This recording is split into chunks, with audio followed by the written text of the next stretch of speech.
तो भाई class 11th वालों 10th क्वालिफाई कर गए, 10th में पास हो गए, अच्छे मार्क्स आ चुके हैं, साइंस स्ट्रीम ले लिए। अब प्रॉब्लम यहाँ पर ये है कि भाई क्लास 11th की फिजिक्स स्टार्ट करें तो कैसे करें। भाई देखो एक सच्चाई जान लो कि क्लास 11th की फिजिक्स जो है ना क्लास 12th की फिजिक्स से टफ है। प्रॉब्लम यहाँ पर ये आती है यार कि हम बेसिक्स से चीजों को स्टार्ट नहीं करते, हमें बिल्कुल बेसिक से करना है, 9th और 10th की चीजों को रिलेट करते हुए आगे बढ़ना है, तब जाके आपको ये चीजें बहुत प्रॉपर तरीके से समझ में आएंगी।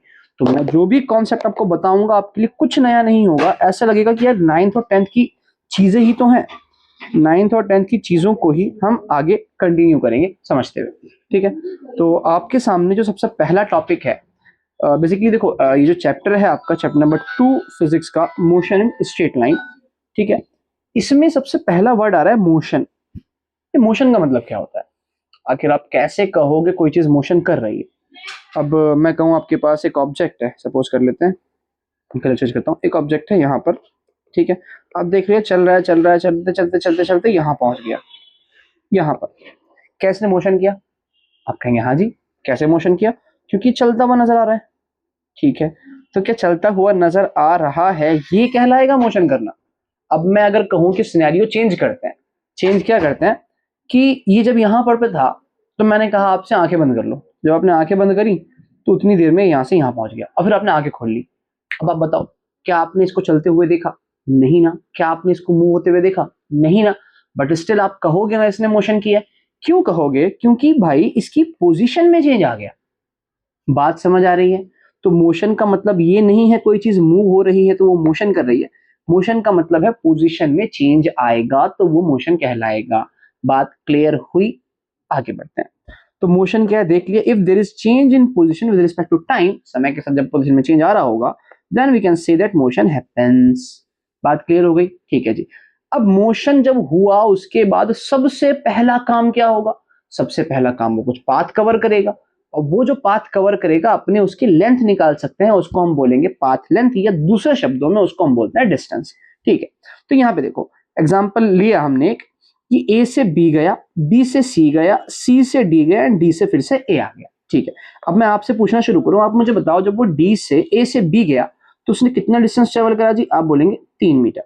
मैं कहूंगा जब वो ए से सी गया तो कितना डिस्टेंस ट्रेवल किया, 3 + 2, 3 + 2 दैट इज 5 मीटर। अब जब वो सी ए से ए गया तो ए से बी, बी से सी, सी से डी और फिर डी से ए, तो कितना हो गया आपके पास 3 + 2 + 5 + 4 है ना, दैट इज 14 मीटर। ये आपके डिफरेंट डिफरेंट डिस्टेंस है डिफरेंट डिफरेंट केस में। तो पाथ लेंथ क्या है ये कवर आ गया ना। मैं फिर से रिपीट कर दूं कि हमारे पास सबसे पहला काम जो क्लास 11th की फिजिक्स में हुआ है वो हुआ है मोशन। कैसे पता लगा मोशन हुआ, पोजीशन में चेंज आया। अब पोजीशन में चेंज आने के बाद सबसे पहला काम जो हम कर सकते हैं वो हम कर सकते हैं पाथ की लेंथ को कैलकुलेट करना, वो हमने कर लिया। ठीक है, आगे बढ़ो। अब पाथ की लेंथ जो हमने कवर की उसके कुछ केसेस देखते हैं। जैसे मान लो कोई वस्तु है वो ए पॉइंट से बी पॉइंट पर जा रही है। अब भाई ए पॉइंट से बी पॉइंट पर जाने के कई रास्ते हो सकते हैं। ऐसा भी हो सकता है कि कोई ऑब्जेक्ट स्ट्रेट निकल जाए, है ना, या ऐसा भी हो सकता है कि भाई यहाँ पे जो है जाम लगा हुआ है, यहाँ पे जाम लगा हुआ है तो वो गाड़ी चाहेगा कि अपनी फ्लाईओवर से घुमा के ले जाए उस जाम से बचने के लिए। अच्छा, अब उसने क्या बात नोटिस की कि यार फ्लाईओवर पर भी जाम है। उस जाम से बचने के लिए उसने गलियां पकड़ ली, पहले वो यहाँ गया, फिर यहाँ गया, फिर ऐसे गया, ऐसे गया, ऐसे, एंड देन फाइनली वो बी पर निकल गया। तो इस तरह का 3 पाथ उसके पास अवेलेबल है जिन पर वो मोशन कर सकता है। अच्छा, अब होगा क्या, इन तीनों में से एक पाथ ऐसा होगा जो सबसे छोटा होगा, उस शॉर्टेस्ट पाथ को हमने नाम दिया डिस्प्लेसमेंट। बात समझ आ रही है, वो पाथ जो सबसे छोटा होगा इन गिवन पाथ में उस पाथ को हमने नाम दिया डिस्प्लेसमेंट। अब सवाल ये आता है कि क्या सिर्फ छोटा होना ही काफी है नए नाम दे देने के लिए, तो नहीं, ऐसा नहीं है। फिजिक्स में डायरेक्शन की बहुत ज्यादा इंपॉर्टेंस है, बहुत ज्यादा इंपॉर्टेंस है। एक बात समझो, यहां पर हो क्या रहा है, जब वो ए से बी जाएगा फ्लाईओवर से तो भाई फिलहाल वो इधर मूव करेगा, जब वो इस पॉइंट पर पहुंच जाएगा तो वो ऐसे मूव करेगा, जब वो टॉप पर पहुंच जाएगा तो वो सामने मूव करेगा, जब वो यहां पहुंच जाएगा तो वो इधर मूव करेगा। अब क्या बात नोटिस करेंगे कि हर एक पॉइंट पर उसका डायरेक्शन चेंज हो रहा है, डायरेक्शन फिक्स नहीं है। अच्छा, अगर वो गली से जाए तो पहले वो यहाँ मूव करेगा, फिर वो यहाँ मूव करेगा, फिर यहाँ करेगा, फिर यहाँ करेगा, ऐसे करेगा, एंड देन बी पर पहुंचेगा। यहाँ भी अब क्या सेम बात नोटिस कर रहे हैं कि डायरेक्शन बार बार चेंज हो रहा है। लेकिन यदि वो शॉर्टेस्ट पाथ को चूज करता है तो शॉर्टेस्ट पाथ को चूज करेगा भाई, तो कहां मूव करेगा, इस पॉइंट से आगे, यहां पहुंचा कहां मूव करेगा, आगे, यहां पहुंचा कहां मूव करेगा, आगे, यहां पहुंचा कहां मूव करेगा, आगे, एंड देन फाइनली बी पर पहुंच जाएगा। तो जो शॉर्टेस्ट पाथ है, जिसकी पाथ सबसे छोटी है, जिसका डिस्टेंस सबसे छोटा है, उसके पास जो खास बात है वो है क्या, डायरेक्शन उसका फिक्स है। बात क्लियर हुई, उसका डायरेक्शन फिक्स है। और फिजिक्स में डायरेक्शन की बहुत ज्यादा इंपॉर्टेंस है, बहुत ज्यादा अहमियत है। इसी वजह से हमने उस शॉर्टेस्ट पाथ को एक नया नाम दिया है, डिस्प्लेसमेंट। इसीलिए नहीं कि वो छोटा है, बल्कि इसलिए क्योंकि उसके पास एक फिक्स डायरेक्शन है। और फिजिक्स में हम आगे पढ़ेंगे ऐसी क्वांटिटीज जिनका डायरेक्शन फिक्स होता है, ऐसी क्वांटिटी को हम बोलते हैं वेक्टर क्वांटिटी। आई होप ये क्लियर हुआ होगा डिस्टेंस और डिस्प्लेसमेंट डिफरेंस क्या है। कि भाई देखो, यहां कवर करेगा वो भी डिस्टेंस, यहां कवर करेगा वो भी डिस्टेंस, यहां से कवर करेगा वो भी डिस्टेंस है, लेकिन जो शॉर्टेस्ट डिस्टेंस होगा, क्योंकि उसके पास डायरेक्शन फिक्स है, उसके पास डायरेक्शन फिक्स है, तो ऐसे डिस्टेंस को हमने नाम दिया क्या, डिस्प्लेसमेंट।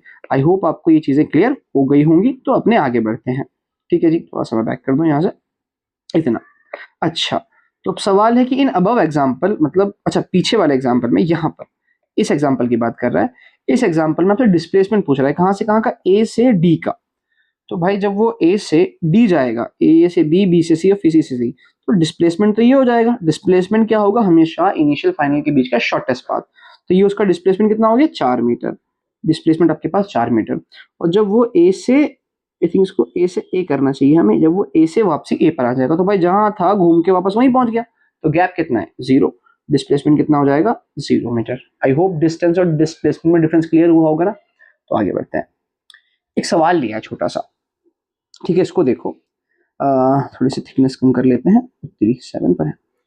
ये कह रहा डॉग टेक्स है, ये प्रॉपर लिखा हुआ नहीं है, इसका मतलब है dog takes 10 seconds to cross each side of a square shaped park of size 10 meter, then find its distance and displacement given time interval 10, 30, 40, 20, 60। In times में आपको उसका डिस्टेंस और डिस्प्लेसमेंट निकालना है। तो देखो, मान लेते हैं कि आपके पास एक स्क्वायर शेप पार्क है, कुछ ऐसे होगा।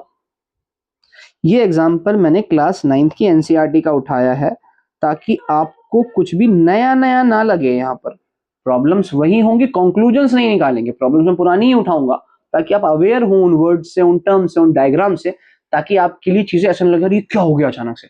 यार उस पैनिक में अपनों को नहीं जाना, वो घबराहट क्रिएट नहीं करनी है। लेकिन हाँ, कॉन्सेप्ट सारे क्लियर करेंगे अपनी क्लास 11th की, है ना। कैसे, अभी भाई देखो जरा, इस एक क्वेश्चन के बाद में कितना तगड़ा मजा आने वाला है आपको। बस इस क्वेश्चन को देखो, आप खुद कहोगे कि भाई मास्टर साहब ने क्या चीज करा दी, है ना। आप खुद कहोगे कि यार सर ने क्या चीज कराई है। देखो जरा इस एग्जाम्पल को खाली देख लो, है ना। ये नहीं मिलेगा भाई कहीं, देख लो इधर, खुद का बनाया हुआ सवाल है, खुद के बनाए हुए कंक्लूजन से जो मैं आगे निकालूंगा डिस्टेंस और डिस्प्लेसमेंट को, कहीं नहीं मिलने वाला, मैं गारंटी दे रहा हूँ। देखो, कह रहा है अ डॉग है, उसने 10 सेकंड ले रहा है हर साइड को क्रॉस करने में, और हर साइड जो है कितनी है, 10 मीटर की। ठीक है जी, हर साइड जो है 10 मीटर की है। अज्यूम कर लेते हैं कि मोशन यहां से शुरू हो रहा है, t इज इक्वल टू 0 है, ए पॉइंट पर मोशन स्टार्ट हो रहा है, समय 0 है। तो 10 सेकंड की बात कर रहा है फर्स्ट पार्ट में, थोड़ा सा तो मोटा कर लो उसको। ठीक है जी, फर्स्ट पार्ट में बात कर रहा है वो 10 सेकंड की। तो 10 सेकंड में मेरा सवाल ये है कि वो कहां से कहां पहुंच गया होगा भाई। तो 10 सेकंड एक साइड को क्रॉस करने में अगर ले रहा है, तो 10 सेकंड में वो ए से बी पहुंच गया होगा। ठीक है जी, तो ए से बी में आपने डिस्टेंस और डिस्प्लेसमेंट निकालना है। तो यहां हम कैलकुलेट करते हैं डिस्टेंस, एंड देन यहां पर हम कैलकुलेट करते हैं डिस्प्लेसमेंट। तो डिस्टेंस की बात करेंगे, 10 सेकंड में ए से भी डिस्टेंस कितना आ गया, 10 मीटर। तो डिस्प्लेसमेंट भी कितना हो गया, 10 मीटर, क्योंकि शॉर्टेस्ट पाथ है। ठीक है, सेकंड पे आते हैं, 30 सेकंड पे। 30 सेकंड पे तो भाई कहां से कहां पहुंच गया, ए से बी पहुंच गया ना 30 सेकंड में। तो 30 सेकंड में अगर हम डिस्टेंस निकालेंगे, 30 सेकंड में डिस्टेंस, तो डिस्टेंस हमारे पास कितना आ जाएगा, ए से बी, बी से सी एंड सी से डी। डिस्टेंस आ गया हमारे पास 300 मीटर। लेकिन अगर हम बात करेंगे डिस्प्लेसमेंट की, तो भाई डिस्प्लेसमेंट क्या होता है, इनिशियल से फाइनल का शॉर्टेस्ट पाथ, वो यही हो जाएगा। तो डिस्प्लेसमेंट कितना आ जाएगा आपका, 100 मीटर। आई होप ये एग्जाम्पल क्लियर हुआ होगा ना। आगे देखो, अगला मैं एग्जाम्पल ले रहा हूँ थर्ड, 40 सेकेंड का, 40 सेकेंड्स का। तो भाई 40 सेकेंड में वो कहाँ से कहाँ पहुंच गया, डिस्टेंस और डिस्प्लेसमेंट, ये चीज़ हम कैलकुलेट करें। तो 40 सेकेंड में 10, 20, 30, 40 वापस से ए पर ही आ गया है। तो डिस्टेंस कितना हो गया उसका, 400 मीटर। लेकिन डिस्प्लेसमेंट की बात करेंगे, डिस्प्लेसमेंट कितना हो गया, 0 मीटर। समझ आया ना? एक और निकालता हूँ 20 सेकेंड का फिफ्थ पार्ट। 20 सेकेंड में बताओ मुझे कहाँ से कहाँ पहुंच गया। ए से शुरू किया 10 और 20 सी पर पहुंच चुका है। तो 10 सेकेंड में 20 सेकेंड में ए से सी आ गया। ठीक है जी। तो यहाँ अगर हम बात करेंगे फिर से डिस्टेंस की, तो वो तो हमारे पास, अब एक सेकेंड, ये मैंने 100 क्यों लिख दिया यार, ये 30 हो जाएगा ना, ये 30 और ये 10 हो जाएगा ना। हाँ ठीक ठीक है, वो मैं गलत ले गया, ये 40 हो जाएगा। तो डिस्टेंस की बात करेंगे भाई तो 20 मीटर। लेकिन यदि हम बात करें डिस्प्लेसमेंट की, तो भाई डिस्प्लेसमेंट क्या बताया, इनिशियल से फाइनल का गैप ना। तो ए पे था और सी पर पहुंच गया, इनके बीच का गैप तो यही है, इनके बीच का गैप ये हो गया ना, जो कि क्या हम पाइथागोरस से निकाल सकते हैं। इस साइड को पाइथागोरस से कैलकुलेट कर सकते हैं ना, √10 का स्क्वायर प्लस 10 का स्क्वायर। इसको हम क्या कर सकते हैं, √2 टाइम्स 10 का स्क्वायर, यानी इसको हम 10√2 कर सकते हैं। तो भाई डिस्प्लेसमेंट कितना आ गया आपके पास, डिस्प्लेसमेंट आ गया 10√2। बात समझ आई? एक और एग्जांपल लास्ट में लेता हूं ताकि हम अपने जो कंक्लूजन्स निकालने हैं उसको बहुत अच्छे से कर सकें। तो 60 सेकेंड में हमें निकालना है। 60 सेकेंड में फिर से कहाँ, ये देखो ए से सी पे आ जाएगा ना, कैसे 10 है ना, 10 10 यहाँ, 20 यहाँ, 30 यहाँ, 40 यहाँ, ठीक है, फिर 50 यहाँ, और फिर 60 वापस कहाँ पर आ गया, सी पर। तो डिस्टेंस की अगर बात करोगे तो डिस्टेंस तो इसने 60 मीटर ट्रेवल किया। और डिस्प्लेसमेंट की अगर बात करेंगे तो डिस्प्लेसमेंट फिर से कितना, ए से सी जा रहा है, ए से सी जा रहा है, इनिशियल पॉइंट ये, फाइनल पॉइंट ये, गैप गैप फिर से कितना आ जाएगा, 10√2 आ जाएगा। तो डिस्प्लेसमेंट फिर से कितना हो गया इसका, 10√2 मीटर। ठीक है ना? अब जरा ये जो एग्जांपल्स हमने निकाले हैं, ये जो डाटा हमने निकाला है, इनको अपने स्टोर करके रखते हैं। इससे एक बहुत तगड़ा कंक्लूजन निकालने वाले हैं, मजा आ जाएगा देख करके भाई, मजा आ जाएगा, देखना एंड तक। क्या एक सेकेंड, कहाँ गया, अरे वो मिस हो गया क्या? एक सेकेंड रुकना, मैंने वो चीज मिस कर दी क्या, पिक नहीं किया था उसको, कहाँ लिया था मैंने, motion in straight line, motion in, यार मोशन इन स्ट्रेट लाइन था, ठीक है।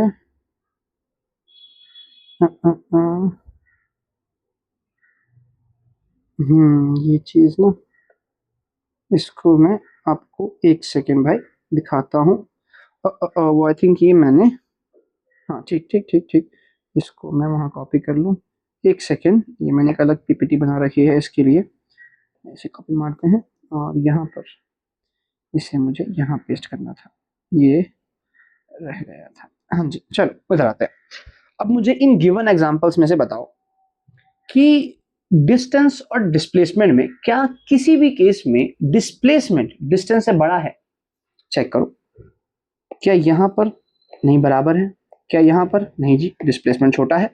यहां पर देखो डिस्प्लेसमेंट फिर छोटा है, यहां पर देखो डिस्प्लेसमेंट फिर छोटा है।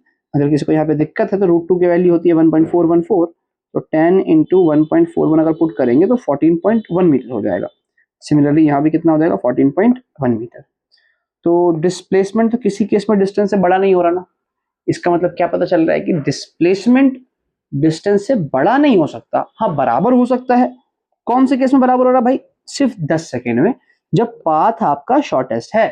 तो शॉर्टेस्ट पाथ पे जब वो कवर करेगा तो जितना उसका डिस्टेंस है वही उसका डिस्प्लेसमेंट रहने वाला है। एक बात दिमाग में ठूस लो कि शॉर्टेस्ट पाथ पर डिस्टेंस और डिस्प्लेसमेंट हमेशा क्या होंगे, बराबर।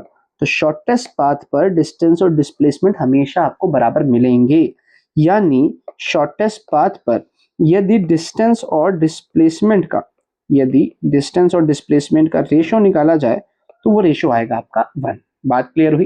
ठीक है जी। एक और पॉइंट समझो, और अदरवाइज डिस्टेंस हमेशा क्या है, डिस्प्लेसमेंट से बड़ा, कभी छोटा तो नहीं है।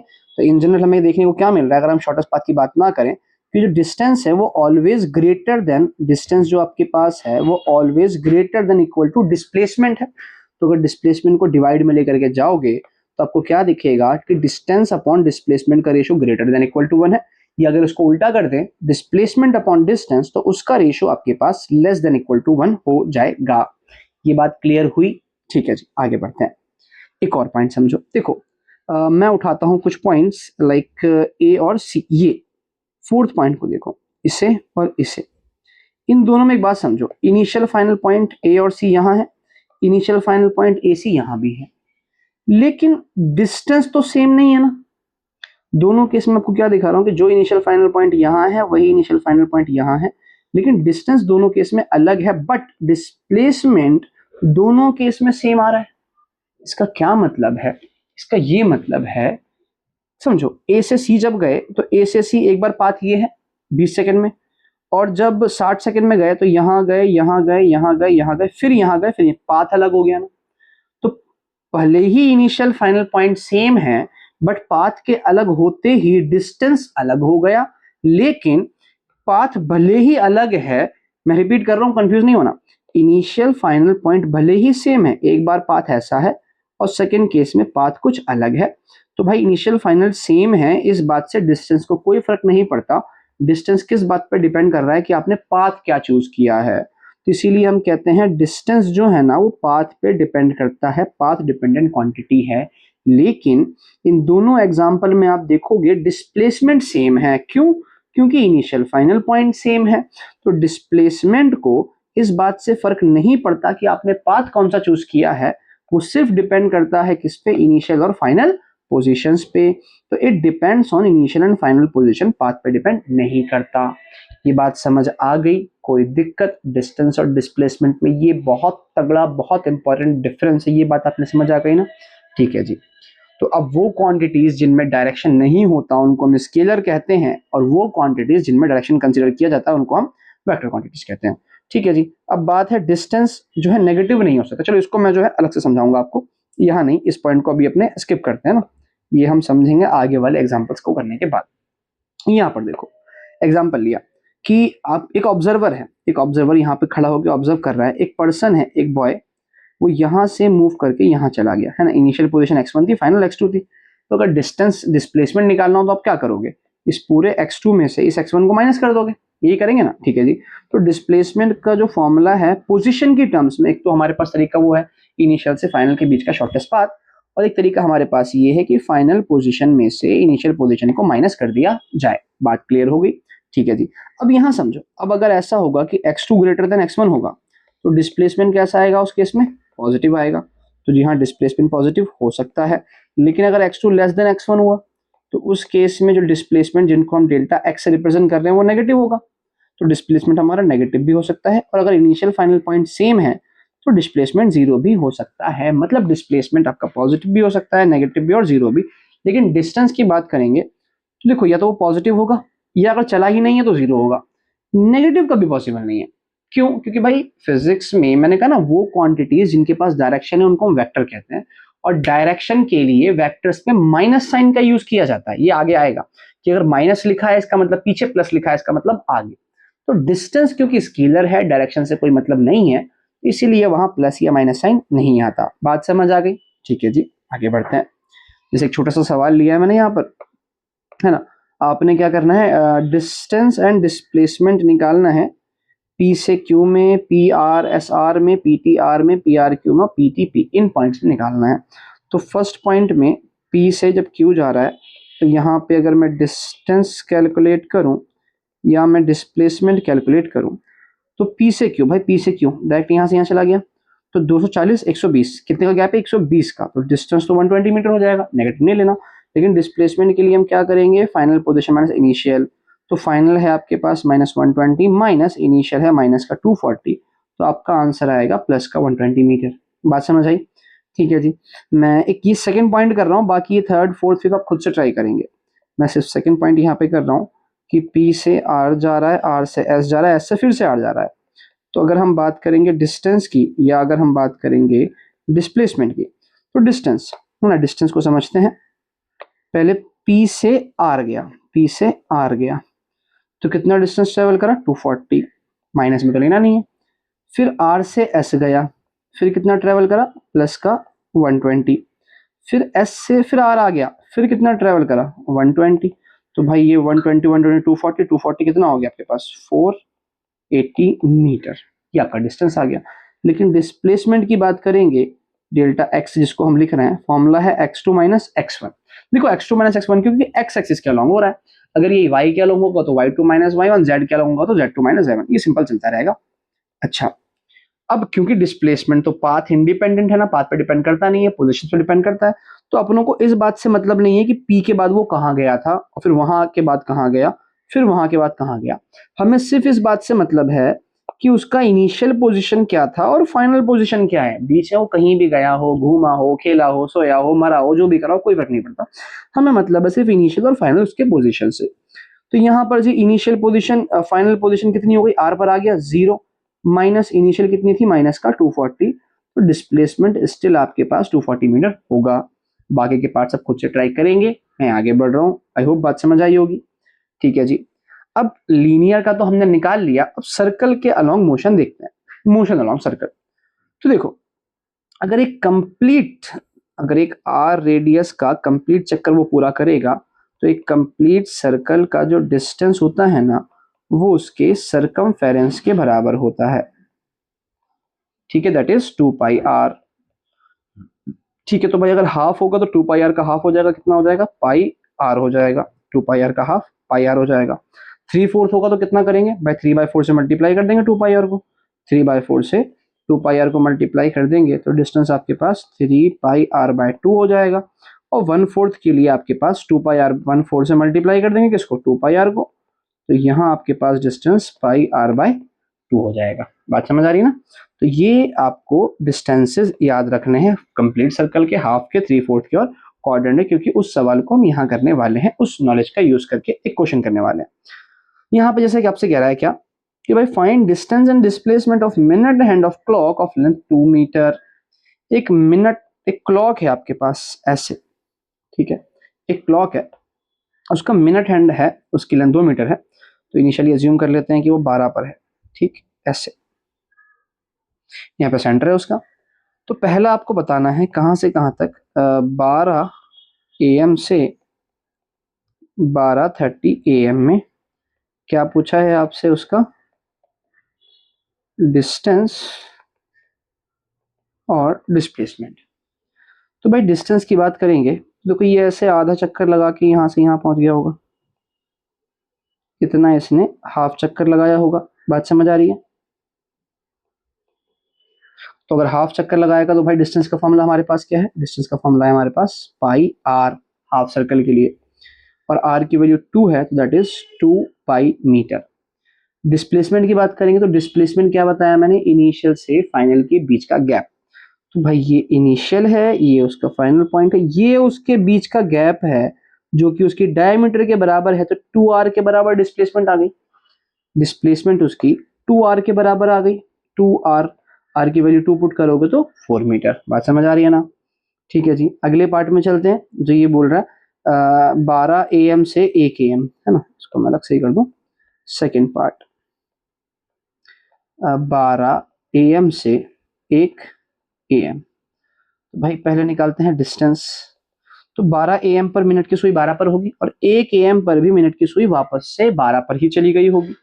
तो डिस्टेंस में कंप्लीट चक्कर लगाया, मतलब कितना, 2 पाई आर, आर के वैल्यू 2 पुट करेंगे तो डिस्टेंस हो गया आपके पास 4 पाई मीटर, है ना। बात करेंगे अगर हम डिस्प्लेसमेंट की, तो वो क्या होता है, इनिशियल से फाइनल का गैप।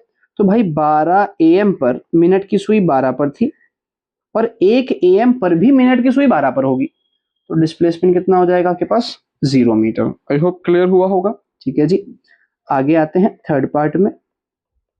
आपसे कह रहा है 12 AM से 1:30 AM, ठीक है ना। तो पहले हम निकालते हैं डिस्टेंस एंड देन फिर हम निकालेंगे डिस्प्लेसमेंट। तो भाई 12 AM से 1:30 AM, देखो 12 AM पर फिर से मिनट की सुई कहाँ होगी आपकी, 12 पर, नो इशू। और 1:30 पर मिनट की सुई कहाँ चली गई होगी, अरे नीचे चली गई होगी, 6 पर। 1:30 पर मिनट की सुई तो 6 पर चली गई होगी ना। यही बात क्लियर हुई। अच्छा, अब बात करें चक्कर कितने लगाए। भाई 12 AM से 1 AM में घड़ी एक बार घूम गई, मिनट की सुई पर एक बार घूम गई, 2 पाई आर, और फिर 1:30 के लिए आधा और चली, तो 2 पाई आर प्लस पाई आर। बात समझ आया ना, पूरा चक्कर के लिए 2 पाई आर, आधा और चला पाई आर, तो टोटल डिस्टेंस आपके पास कितना हो गया, 2 पाई आर एक चक्कर का प्लस पाई आर एक चक्कर का, तो 3 पाई आर आपके पास डिस्टेंस आ गया। आर की वैल्यू पुट करेंगे तो 6 पाई मीटर। लेकिन डिस्प्लेसमेंट की बात करेंगे तो कहानी वही है, इनिशियल से फाइनल का गैप। तो इनिशियली यहाँ पर है और 12:1:30 पर यहाँ पर आ गया, तो गैप अभी कितना है आपके पास 2 आवर ही है ना। मैं रिपीट कर रहा हूँ, 12 AM पर 12 है और 1:30 AM पर 6 पर चला गया। पाथ से कोई मतलब ही नहीं है डिस्प्लेसमेंट को, तो इनिशियल से फाइनल का गैप अभी भी कितना आ रहा है भाई, 2 आवर के बराबर आ रहा है, यानी डिस्प्लेसमेंट अभी भी 4 मीटर आ रहा है। आई होप ये क्लियर हुआ होगा ना। ठीक है जी, आगे बढ़ते हैं। अगला है आपके पास फोर्थ पार्ट। अच्छा ये चीजें, ये वाला फोर्थ मैं कर रहा हूँ, वैसे मैं फोर्थ और चलो मैं कर ही दे रहा हूँ और भी पार्ट, है ना, फिर बाद में इश्यूज ना हो आपको, वरना कमेंट में उल्टा पुल्टा लिखोगे कि सर ने समझाया नहीं, आधे क्वेश्चन सॉल्व करते हैं। हालांकि मेरा काम को कॉन्सेप्ट क्लियर करना है, थोड़ी सी चीजें मैं होमवर्क के लिए छोड़ रहा हूँ, बट स्टिल चलो ये वाला क्योंकि स्टार्टिंग के चैप्टर्स है ना, तो मैं पूरा कराता हूँ।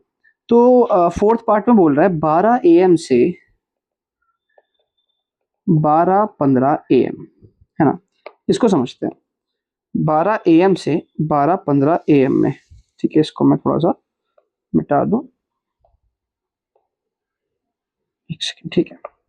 तो भाई 12 AM पे मिनट की सुई 12 पर होगी, 12:15 पर आपकी जो ये मिनट की सुई है ये कहाँ पहुंच चुकी होगी, 3 पर पहुंच चुकी होगी ना। 12:15 पर ये मिनट की सुई 3 पर आ गई है।